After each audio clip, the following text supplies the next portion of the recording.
بسم اللہ الرحمن الرحیم۔ السلام علیکم ورحمۃ اللہ وبرکاتہ۔ حضرت علی رضی اللہ تعالی عنہ بیان کرتے ہیں کہ میں نے رسول اللہ صلی اللہ علیہ وآلہ وسلم کو ممبر کی سیڑھیوں پر فرماتے ہوئے سنا، جو شخص ہر نماز کے بعد آیت الکرسی پڑھتا ہے تو اس کو دخول جنت سے صرف موت روکے ہوئے ہے، اور جو شخص سونے کے لیے اپنے بستر پر لیٹتے وقت اسے پڑھتا ہے تو اللہ اس کے گھر کو، اس کے پڑوسی کے گھر کو اور اس کے آس پاس کے گھر والوں کو امن عطا کر دیتا ہے۔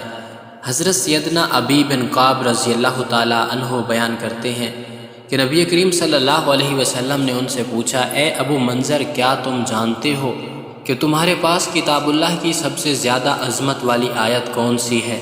کہتے ہیں میں نے جواب دیا، اللہ اور اس کا رسول صلی اللہ علیہ وسلم ہی زیادہ جانتے ہیں۔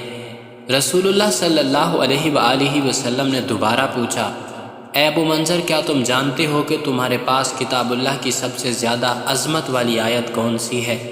میں نے کہا، لا الہ الا هو الحی القیوم، یعنی آیت الکرسی۔ تو رسول اللہ صلی اللہ علیہ وسلم نے میرے سینے پر ہاتھ مارا اور فرمایا، اللہ کی قسم تو نے درست کہا، اے ابو منظر، تمہیں علم مبارک ہو۔ امام احمد بن حنبل رحمۃ اللہ تعالی علیہ کا کہنا ہے کہ اسماء بنت یزید بن السکن رضی اللہ تعالی عنہ کہتی ہیں کہ میں نے رسول اللہ صلی اللہ علیہ وسلم کو یہ فرماتے ہوئے سنا کہ ان دونوں آیتوں اللہ لا الہ الا هو الحی القیوم اور الف لام میم لا الہ الا هو الحی القیوم میں اللہ تعالیٰ کا اسم اعظم ہے۔ اس سے مراد یہ ہے کہ آیت الکرسی کی تلاوت جس سبب سے بھی کی جائے، چونکہ اس میں اللہ کے اسم اعظم سے پکارا جا رہا ہوتا ہے تو اس کا جواب ضرور ملتا ہے۔ حضرت ابو ہریرہ رضی اللہ تعالیٰ عنہ بیان کرتے ہیں کہ رسول اللہ صلی اللہ علیہ وسلم نے مجھے صدقہ فطر کی حفاظت کرنے پر مامور فرمایا، پس ایک شخص میرے پاس آیا اور غلے سے لپیں بھرنے لگا۔ میں نے اسے پکڑ لیا اور کہا، میں تمہیں رسول اللہ صلی اللہ علیہ وسلم کے پاس لے کر جاؤں گا۔ اس نے کہا، میں محتاج ہوں، میرے بچے ہیں اور میں بہت ضرورت مند ہوں۔ راوی بیان کرتے ہیں میں نے اسے چھوڑ دیا۔ صبح ہوئی تو نبی کریم صلی اللہ علیہ وسلم نے فرمایا، ابو ہریرہ، گزشتہ رات تیرے قیدی نے کیا کیا؟ میں نے عرض کیا، اللہ کے رسول، اس نے سخت ضرورت اور بچوں کی شکایت کی تو مجھے اس پر رحم آ گیا اور میں نے اسے چھوڑ دیا۔ آپ صلی اللہ علیہ وسلم نے فرمایا، اس نے تمہارے ساتھ غلط بیانی کی اور وہ پھر آئے گا۔ میں نے جان لیا کہ رسول اللہ صلی اللہ علیہ وسلم کے فرمان کے مطابق وہ پھر آئے گا، لہٰذا میں اس کی طاق میں بیٹھ گیا۔ وہ آیا اور غلہ بھرنے لگا تو میں نے اسے پکڑ لیا اور میں نے کہا، میں تمہیں ضرور رسول اللہ صلی اللہ علیہ وسلم کی خدمت میں پیش کروں گا۔ اس نے کہا، میں ضرورت مند ہوں اور عیال دار ہوں، میں پھر نہیں آؤں گا۔ میں نے اس پر ترس کھاتے ہوئے اسے دوبارہ چھوڑ دیا۔ صبح ہوئی تو رسول اللہ صلی اللہ علیہ وسلم نے مجھ سے پوچھا، ابو ہریرہ، تمہارا قیدی کا کیا ہوا؟ میں نے عرض کیا، اللہ کے رسول، اس نے سخت ضرورت اور بچوں کی شکایت کی تو میں نے اس پر رحم کھاتے ہوئے اسے چھوڑ دیا۔ آپ صلی اللہ علیہ وسلم نے فرمایا، اس نے تو تم سے غلط بیانی کی اور وہ پھر آئے گا۔ میں نے جان لیا کہ رسول اللہ صلی اللہ علیہ وسلم کے فرمان کے مطابق وہ ضرور آئے گا۔ میں اس کی طاق میں بیٹھ گیا، وہ آیا اور پھر غلہ بھرنے لگا تو میں نے اسے پکڑ لیا اور کہا، میں تمہیں ضرور رسول اللہ صلی اللہ علیہ وسلم کی خدمت میں پیش کروں گا، اور یہ تیسری اور آخری مرتبہ ہے۔ تم کہتے ہو میں پھر نہیں آؤں گا لیکن پھر آ جاتے ہو۔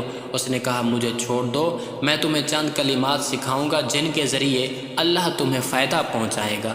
جب تم سونے کے لیے اپنے بستر پر آؤ تو مکمل آیت الکرسی پڑھو، اس طرح اللہ کی طرف سے تم پر ایک محافظ مقرر ہو جائے گا اور شیطان تمہارے قریب نہیں آئے گا حتیٰ کہ صبح ہو جائے گی۔ میں نے اسے چھوڑ دیا۔ صبح ہوئی تو رسول اللہ صلی اللہ علیہ وسلم نے مجھے فرمایا، تمہارے قیدی نے کیا کیا؟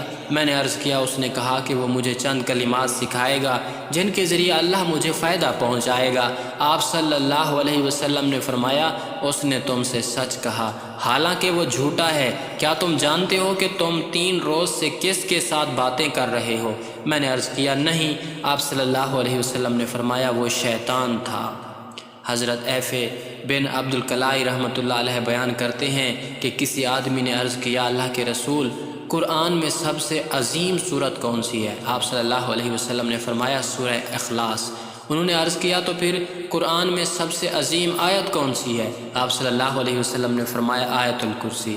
انہوں نے عرض کیا اللہ کے نبی آپ کون سی آیت پسند فرماتے ہیں وہ آپ کو اور آپ کی امت کو مل جائے؟ آپ صلی اللہ علیہ وسلم نے فرمایا سورہ بقرہ کا آخری حصہ، کیونکہ وہ اللہ تعالیٰ کے عرش کے نیچے اس کی رحمت کے خزانوں میں سے ہے جو اس نے اس امت کو عطا فرمائے ہیں، اور وہ دنیا و آخرت کی تمام بھلائیوں پر مشتمل ہے۔ حضرت ابو امامہ رضی اللہ تعالیٰ عنہ نے بیان کیا کہ رسول اللہ صلی اللہ علیہ وسلم نے فرمایا کہ جو ہر فرض نماز کے بعد آیت الکرسی پڑھے گا اسے جنت میں داخل ہونے سے صرف موت ہی روک سکتی ہے۔ اسی وجہ سے ہر فرض نماز کے بعد آیت الکرسی کی تلاوت کا حکم دیا گیا ہے کہ اس کو پڑھنے والے اور جنت کے بیچ میں صرف موت کا فاصلہ ہوتا ہے۔ سوتے وقت آیت الکرسی پڑھنے والا صبح تک شیطان سے محفوظ رہے گا۔ حضرت علی رضی اللہ تعالی عنہ کا ارشاد ہے کہ حضور صلی اللہ علیہ وسلم نے ارشاد فرمایا کہ جس گھر میں آیت الکرسی پڑھی جاتی ہے شیطان بھاگ جاتا ہے اور 3 دن تک اس گھر میں داخل نہیں ہوتا اور 40 دن تک اس مکان پر سحر کا اثر نہیں ہو سکتا۔ حضرت خواجہ معین الدین چشتی اجمیری رحمۃ اللہ تعالی علیہ فرماتے ہیں کہ فتاوی زہریہ میں تحریر ہے کہ حضور صلی اللہ علیہ وسلم نے فرمایا ہے کہ جو شخص آیت الکرسی پڑھ کر گھر سے نکلے تو اللہ تعالیٰ 70,000 ملائکہ کو حکم دیتا ہے کہ اس کے واپس آنے تک اس کے لیے مغفرت کی دعا کرتے رہو، اور جو شخص آیت الکرسی پڑھ کر گھر میں داخل ہوگا اس کے گھر میں اللہ تعالیٰ مفلسی کو دور فرما دے گا۔ اللہ تعالیٰ ہم سب کو قرآن کی ہر آیت کی فیوز و برکات سمیٹنے کی توفیق عطا فرمائے، آمین یا رب العالمین۔